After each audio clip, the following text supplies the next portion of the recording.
Hello everybody, welcome back, and I hope that all of you are doing great by the grace of Almighty, and I hope you are practicing English with me every single day. Yes dear learners, আপনাদের একটি request করা lesson আজকে আমি করাতে যাচ্ছি। Previous একটি lesson করিয়েছিলাম, সেটা হচ্ছে যে ইউজ টু নিয়ে, এবং আপনারা রিকোয়েস্ট করেছিলেন যে ইউজ টু নিয়ে কিভাবে আমরা ভবিষ্যৎ অর্থে অনর্গল ইংরেজিতে কথা বলতে পারি এমন একটি ব্যবহার আপনারা শিখিয়ে দেন। সো আজকে আমি শেখাতে যাচ্ছি যারা ইংরেজিতে দুর্বল রয়েছেন, যারা খুব দ্রুত ইংরেজি শিখতে চাচ্ছেন তাদের জন্য এই লেসনটি। সো ইউজ টু দিয়ে কিভাবে আমরা অনর্গল ইংরেজিতে কথা বলতে পারি মাত্র কয়েক মিনিটের মধ্যে, সেটি আমরা আজকে দেখব। So let's get started. So use to মূলত আমরা দুটি উপায়ে ব্যবহার করব, আজকে দুটি ব্যবহার শিখব। এর আগে আমরা অনেক ব্যবহার দেখেছি, আমরা আজকে শিখব ইউজ টু এর দুটি ব্যবহারের মধ্যে প্রথমটি হচ্ছে অভ্যেস ছিল এখন আর নেই, অর্থাৎ অতীতকালে আমার একটা অভ্যেস ছিল কিন্তু এখন সেই অভ্যেসটা নেই, এটা বোঝাতে আমরা ইউজ টু ব্যবহার করি। এবং আবার এই ইউজ টুটাকেই ব্যবহার করি অভ্যস্ত হয়ে উঠব বা হয়ে উঠবেন, এরকম স্থানকাল পাত্রভেদে একটু মিনিংটা চেঞ্জ আপনারা জানেন। সো ইউজ টু অভ্যস্ত হয়ে উঠবেন বা অভ্যস্ত হয়ে উঠব এমন, বা অভ্যস্ত হয়ে উঠবে এরকম বোঝাতে আমরা ব্যবহার করব ইউজ টু। এখন দুটা ব্যবহার আমরা একটু ইন ডিটেলস জেনে নিই এবং সেন্টেন্স মেকিংটা শিখে নেব যাতে করে দ্রুত আমরা ইংরেজিতে কথা বলতে পারি। সো প্রথমে আমরা এই ইউজ টু এর যে প্রথম ব্যবহারটি রয়েছে অভ্যেস ছিল এখন আর নেই, সেটা আমরা শিখব। সো অভ্যেস ছিল এখন আর নেই, এটা বাক্য তৈরি করতে গেলে আপনাকে প্রথমে মনে রাখতে হবে কি দিতে হবে। আপনি যে সাবজেক্টটা বলতে চাচ্ছেন সেই সাবজেক্টটা দিবেন, অ্যান্ড তারপর কথাটা হচ্ছে এই ইউজ টু কথাটি ব্যবহার করবেন। আমি স্ট্রাকচারটা লিখে দিচ্ছি যাতে করে আপনারা খুব দ্রুত ইংরেজিতে কথা বলতে পারেন এবং বাক্য তৈরি করতে পারেন। ইউজ টু, তারপর আমরা এই ইউজ টু এর পরে ভার্বের প্রেজেন্ট ফর্ম ইউজ করব, দেন আদার ওয়ার্ড বা অবজেক্ট আমরা ব্যবহার করব। দ্যাটস ইট, এই হলো গঠন। তার মানে ইউজ টু যদি অভ্যেস ছিল অতীতে এখন আর নেই এটা বোঝাতে চান, তাহলে আপনাকে ব্যবহার করতে হবে প্রথমে সাবজেক্ট, তারপর ইউজ টু, দেন ভার্বের present form and then object. So আমরা কিছু এক্সাম্পল দেখি। সাপোজ আমি বলতে চাচ্ছি যে I use to get up early, আমি সকালে ঘুম থেকে উঠতাম, অর্থাৎ আমার সকালে ঘুম থেকে ওঠার অভ্যেস ছিল, এখন আর নাই, এখন আমি আর সকালে ঘুম থেকে উঠি না। এটা বোঝাতে আমরা কিন্তু এই ইউজ টু ব্যবহার করে থাকি, প্রথম যে ব্যবহারটি সেটা। তার মানে সকালে ওঠার অভ্যেস ছিল এখন আর নেই, তাহলে আমরা বলবো I use to get up early, আমার সকালে ঘুম থেকে ওঠার অভ্যেস ছিল। এখন যদি বলতে চান যে আমি আগে স্মোক করতাম বা স্মোকিং করার অভ্যেস ছিল, দ্যাট মিনস এখন আর নেই, আমি ছেড়ে দিয়েছি, তাহলে আমরা বলতে পারি আই ইউজ টু স্মোক, আমার ধূমপান করার অভ্যেস ছিল, বা আমি আগে ধূমপান করতাম এখন আর করি না, আমি আগে ধূমপান করতাম এখন করি না। তাহলে আই ইউজ টু স্মোক, আমি ধূমপান আগে করতাম বা আমার ধূমপানের অভ্যেস ছিল, একই, দুইটা বাংলা সেম। তো অ্যানাদার এক্সাম্পল ইজ, আমি যদি বলতে চাই যে তার মিথ্যে বলার অভ্যেস ছিল, মানে পূর্বে সে অনেক মিথ্যা কথা বলতো এখন আর বলে না, এরকম বোঝাতে কিন্তু আমরা এভাবে বলতে পারি হি use to tell a lie, তার মিথ্যে বলার অভ্যেস ছিল। হি ইউজ টু টেল আ লাই, সে মিথ্যে বলার অভ্যেস ছিল বা তার মিথ্যে বলার অভ্যেস ছিল। অথবা আমরা এই বাংলাও বলতে পারি যে সে মিথ্যে কথা বলতো, তার মানে আগে মিথ্যে কথা বলতো এখন আর বলে না, ঠিক আছে, অভ্যেস ছিল। So he use to tell a lie, তার মিথ্যে বলার অভ্যেস ছিল, এখন আর নাই। সো এক্স্যাক্টলি নেক্সট এক্সাম্পল আমরা দেখব যে আমি সাপোজ এই ধরনের বাংলা বলতে চাচ্ছিলাম, আমি আগে ইংরেজিটা বলছি। I use to read 12 hours a day, মানে আমার দিনে 12 ঘন্টা পড়ার অভ্যেস ছিল, এক সময় আমি দিনে 12 ঘন্টা পড়তাম বা 18 ঘন্টা পড়তাম, এখন আর সেটা করি না। এটা আমরা কিন্তু এভাবে বাক্য তৈরি করতে পারি, I use to read 12 hours a day, দিনে বা একদিনে আমি 12 ঘন্টা পড়ার অভ্যেস ছিল, এখন আর নেই। সো দেখুন আমি কিন্তু 3টা বাক্য ব্যবহার করে দেখিয়ে দিলাম, এভাবে কিন্তু আপনি হাজার হাজার বাক্য তৈরি করতে পারেন, বা আপনার মনের ভিতরে যে কথাটা চলে আসে, যে অভ্যেসটা পূর্বে ছিল এখন আর নেই, সেটা আপনি ব্যবহার করতে পারেন। প্রথমে সাবজেক্ট দিবেন, তারপর ইউজ টু, দেন ভার্বের প্রেজেন্ট ফর্ম, পরে আদার ওয়ার্ড কথাটি ব্যবহার করবেন। দ্যাটস ইট, আপনার এই প্রথম ব্যবহারটি তাহলে হয়ে গেল ইউজ টু, অভ্যেস ছিল এখন আর নেই। সো যে ভাই আমার কাছে জানতে চেয়েছিলেন, আপনি আশা করি লেসনটি দেখবেন। অ্যান্ড আমি একটি কথা না বললেই না, আপনারা প্লিজ শেয়ার করে দেবেন। আপনারা অনেকে ভিডিও দেখেন, রিয়াক্টও দেন, কিন্তু শেয়ার করেন না। প্লিজ আপনাদের কাছে অনুরোধ থাকবে, প্লিজ শেয়ার করে দেবেন যাতে করে অন্যরাও শিখতে পারে। সো এইবার আমরা শিখব এই যে দ্বিতীয় নাম্বার ব্যবহারটি। ভবিষ্যতে আমার অভ্যেস ছিল, এখন আর নেই, এখন আমার নতুন কিছু অভ্যেস করার কথা, আমার অভ্যেস হবে, এরকম কিভাবে বলবো আমরা? তাহলে ইউজ টু, তখন আমরা ব্যবহার করবো এই 2 নাম্বার ব্যবহারটি। সেটা কি? অভ্যস্ত হয়ে উঠব বা হয়ে উঠবেন বা অভ্যেস হবে, একই কথা। সো তাহলে এইটার গঠনটা কি আমি একটু লিখে দিচ্ছি। আমরা প্রথমে সাবজেক্ট দিব, তারপর শ্যাল উইলের কথা, যে কোনো একটা। ভবিষ্যৎ মানেই তো শ্যাল উইল, তাই না?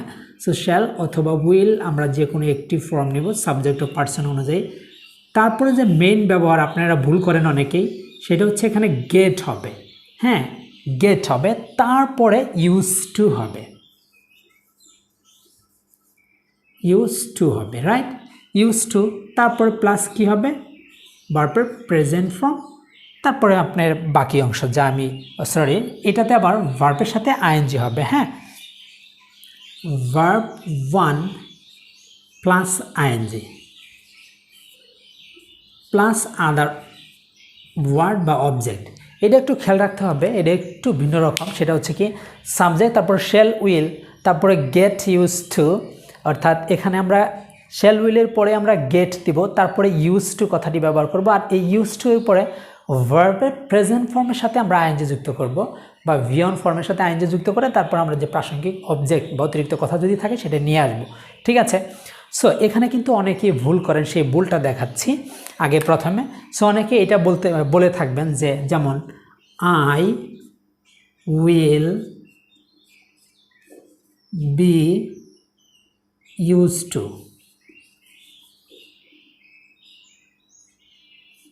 Use to read. সাপোজ আমি এটা বললাম, বা রিডিং, যেহেতু ইউজ টু আপনি রিডিং দিবেন। রিডিং দেখা যাচ্ছে কিনা, যা হোক আমি রিডিং বলে দিচ্ছি। তার মানে আমি বলছি I will be use to reading. এভাবে যদি কেউ বলেন বা এভাবে অনেকে কমেন্টসে দিয়েছিলেন, এই সেন্টেন্সটা হবে না আপনার ভবিষ্যৎ অর্থে, ওই মিনিংটা হবে না যে আমার ভবিষ্যতে বা আমার অভ্যেস হবে, এটা কিন্তু হবে না। এটা দিয়ে কী বোঝাচ্ছে? এটা প্যাসিভ সেন্স ধারণ করছে, এটা প্যাসিভ হয়ে গেছে। ঠিক আছে? তাহলে কী হবে? I will be use to reading, মানে আমাকে পড়ানোর অভ্যেস করা হবে। এটার বাংলা হবে এটা, উল্টা আমাকে অভ্যস্ত করা হবে, মানে অভ্যস্ত করা হবে আমাকে, যাতে আমি বেশি বেশি পড়ালেখা করি, আমাকে অভ্যস্ত করা হবে। আমি করব না, আমাকে করা হবে, উল্টা প্যাসিভ সেন্সে ধারণ করবে। এই জন্য এই সেন্টেন্সটা ভুল হবে, এখানে বি দেওয়া যাবে না। ঠিক আছে? এখানে গেট দিতে হবে। এই বিষয়টা মনে রাখতে হবে, অনেকে ভুল লিখেছিলেন, আশা করি সংশোধন করে নেবেন। তাহলে এবার এক্সাম্পলে চলে যাই, তার আগে আবার ঘটনাটা বলে দিচ্ছি। Subject shall will plus get, তারপর প্লাস ইউজ টু, আমাদের যে কথাটা, তারপর ইউজ টু এর পরে ভার্ব প্রেজেন্ট ফর্মের সাথে আইএনজি প্লাস সাবজেক্ট আমরা ব্যবহার করব। ঠিক আছে? That's it. সো যেমন আমি বলতে চাচ্ছি, you will get use to it. এখানে আমি ইট দিয়েছি, আপনার মনে হতে পারে যে এখানে আপনি ইট কেন দিলেন। সো ইট কেন দিয়েছি, এখানে আমি যদি আরেকটু আপনাকে ক্লিয়ার করে দেই, এখানে আইএনজি ফর্ম দিবেন অথবা এখানে নাউন আপনি ইউজ করতে পারবেন, তারপরে প্লাস অবজেক্ট বা আদার ওয়ার্ড। ঠিক আছে? সো এখানে একটা বিষয় মনে রাখতে হবে, এখানে এই যে ইউজ টু আমরা ব্যবহার করেছি, এখানে কিন্তু ইউজ টু অ্যাডজেক্টিভ হিসেবে ব্যবহার হয়েছে। অ্যাডজেক্টিভ হিসেবে ব্যবহার হলে পরে যে শব্দটা আসে সেটা অলওয়েজ নাউন হয়। আর ভার্বকে আমরা নাউন করার একটাই ফর্ম জানি, সেটা হচ্ছে আইএনজি ফর্ম করা লাগে। যে গ্রামারের দিকে যাওয়ার দরকার নেই। তার মানে আমরা শিখে নিলাম subject shall will get use two, তারপরে ভার্বের প্রেজেন্ট ফর্মের সাথে আইএনজি অথবা আপনি নাউন ইউজ করতে পারেন, তারপর আদার ওয়ার্ড। ঠিক আছে? তাহলে কি, যেমন you will get use to it, তুমি এটাতে অভ্যস্ত হয়ে উঠবে, বা আপনি, ইউ মানে তুমি, আপনি, তুই, আপনার ইচ্ছা, আপনি যেটা সম্বোধন করে কথা বলেন। আমি বলছি তুমি এটাতে অভ্যস্ত হয়ে উঠবে। সো আমি বলতে চাচ্ছি you will get use to it, তুমি এটিতে অভ্যস্ত হয়ে উঠবে, বা তুমি এটিতে অভ্যস্ত, তোমার এটিতে অভ্যাস হবে, তাও হবে, তোমার এটিতে অভ্যেস হবে, অথবা তুমি এইটায় অভ্যস্ত হয়ে উঠবে বা অভ্যস্ত হয়ে উঠবে। একই কথা, বাংলা আপনি যেটা বুঝে নেন। তার মানে you will get use to it, তুমি এটাতে অভ্যস্ত বা অভ্যস্ত হয়ে উঠবে, ঠিক আছে, বা তোমার এটিতে অভ্যাস হবে, একই কথা। এবার আমি একটি আইএনজি ফর্ম দিয়ে দেখাই। একটা আমি নাউন ফর্ম দিয়ে দেখিয়েছি, এটা হলো নাউন ফর্ম ইউজ করেছি, আর একটা আইএনজি ফর্ম দিয়ে দেখাচ্ছি। এভাবে বাক্য তৈরি করবেন। যেমন I will get use two learning English. দেখেন এখানে কিন্তু টু এর পরে লার্নিং, কারণ লার্ন একটা ওয়ার্ড, শেখা, সো এই জন্য লার্নিংয়ের সাথে আইএনজি হয়েছে, ঠিক আছে। তাহলে I will get use two learning English, অর্থাৎ আমার ইংরেজি শেখার অভ্যেস হবে, বা আমি ইংরেজি শেখায় অভ্যস্ত হব, বা আমার ইংরেজি শেখা অভ্যস্ত হয়ে উঠবে, বা আমি ইংরেজি শেখায় অভ্যস্ত হয়ে উঠব।